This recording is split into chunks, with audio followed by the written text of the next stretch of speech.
te partage comment Dieu m'a dit que Luciana allait devenir ma femme. Déjà, on s'est rencontrés à Marseille. On était sur le Vieux-Port et en fait, on allait pour une rencontre chrétienne. Et bref, on discute, on échange, et on parle tout de suite de la foi, de l'espérance qu'on a en Christ, le Christ en nous. Bref, c'est super encourageant, mais pas plus, tu vois. Je trouve que cette fille est intéressante et qu'elle est sympa, tu vois. Et, et en fait, je rentre chez moi le soir.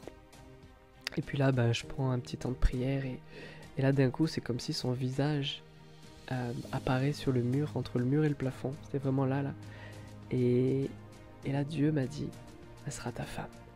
Mais tu vois, quand il me l'a dit, j'étais là en mode, ah bon? Ah bon? Ah bon, vraiment? Je suis prêt pour ça, t'es sûr, tu vois? Et en fait, pour moi, il fait pas ça avec tout le monde. Pourquoi? Parce qu'on n'est pas tous pareils.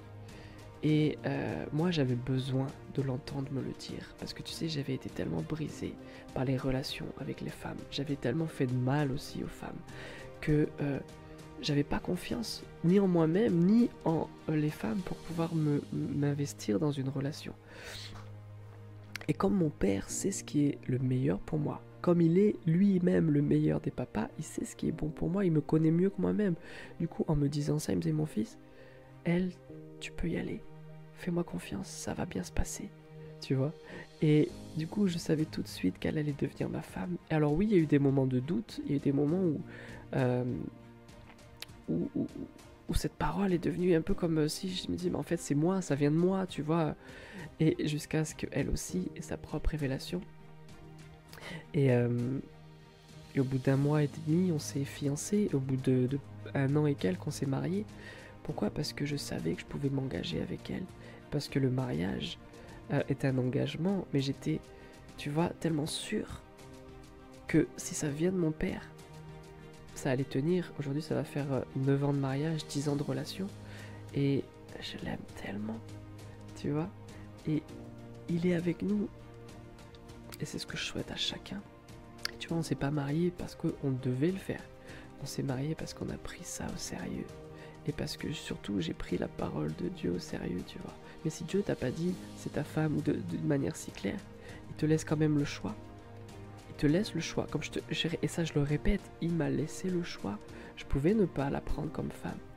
Et ce que je sentais dans mon esprit, c'est si je la prenais pas maintenant, je sais pas quand est-ce que j'allais en retrouver une autre qui soit, tu vois, dispo, qui soit accessible, qui soit vraiment en phase avec moi.